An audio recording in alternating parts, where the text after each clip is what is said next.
Like many people, I read the book Good Inside, and it really resonated with me. If you're not familiar with Dr. Becky Kennedy's book, the basic premise is that children are generally good inside. Sounds simple, but parenting from this perspective is powerful. And I also thought it was a good reminder how parents and step-parents can choose to look at each other.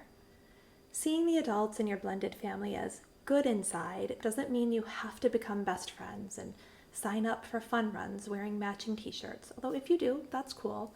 But most of us want to have peaceful co-parenting, and a great step to that is seeing every member in your family as doing their best. When I say peaceful co-parenting, I don't mean all zen all the time, just not heading into interactions with each other like you're prepared for battle.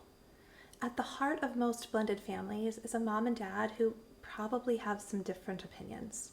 Most people don't split up because they get along all the time and agree on everything. Partnered parents don't always see eye to eye either, but usually have the advantage of seeing each other's good intentions. If we can extend that same benefit of the doubt to each other, divorced parents and step-parents have a much better chance at getting along.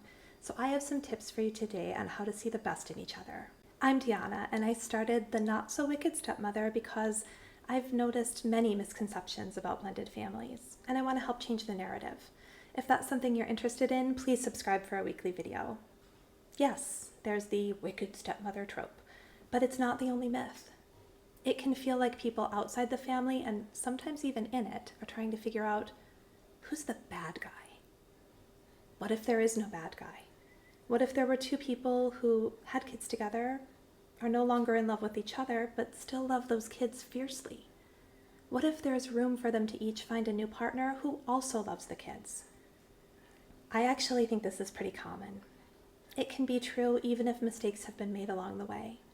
I understand some families have a rockier history than others, but I doubt most people parent with malice. If we can see that we have a shared goal of caring for the kids, it's easier to hear each other out. So here are some ideas for how to see each other as good inside. Number 1, try to put yourself in their shoes. As a stepmom, I'm familiar with the challenges that come with this role, but as a mom, I can imagine how scary it could be to trust a step-parent coming into your kid's life. I've even heard from people going through divorce that one of the biggest fears is someone else raising your kids. As a step, I know we're usually coming in with an open heart and no desire to step on anyone's toes. But it's valid for a mother to have concerns. Even just trusting someone to spend a significant amount of time with your kid is huge. We have to be respectful of that as step-parents. We might still accidentally step on a toe now and then, but we can put ourselves in her shoes and hope she does the same for us. Number 2, rethink the word ex. This person is not in your life because she's your husband's ex. He's not in her life because they used to be a couple either. They are a mom and dad.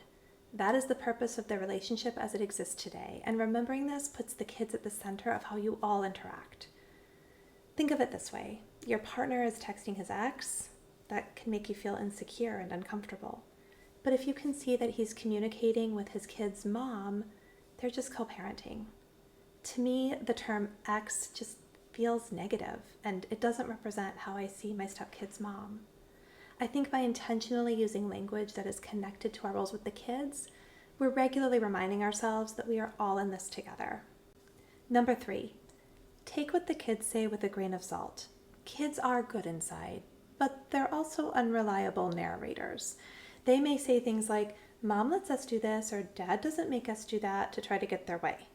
This is not unique to blended families, but it can be harder for us to see through. If your kid does this, it's good to remember they're not mustache-twirling villains manipulating the parents.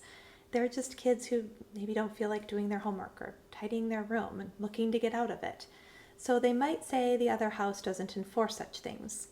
Try not to let this confirm to you that the other parents don't have your back. Remember, we're all doing our best. It is important to note that if a kid comes to you with a safety issue, that is an entirely different matter and should always be taken seriously. But when it comes to claims like, "Dad lets us eat ice cream for dinner," we can all just laugh it off. Number 4, look for the best in each other. If you're looking for what someone is doing wrong or even just different than you do, you're likely to find something. But instead, if you focus on what you appreciate, you're bound to find that. A little kindness goes a long way. I like to think of a family like a delicate ecosystem. We each have a unique role to play.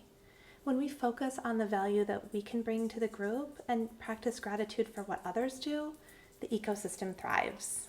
Number 5, remember the golden rule. Look, I know this whole episode is warm and fuzzy, and this might be the cheesiest point of all, but I really believe the most basic form of human kindness is to treat others the way we want to be treated. It's a value we're trying to teach our children, and we have an opportunity to model it for them, even in difficult situations. You never know, by treating somebody else how you want to be treated, you may find common ground, maybe even friendship. And before you know it, you might be signed up for a fun run wearing matching t-shirts after all. Thank you for joining me. Please subscribe, and I'll see you next week.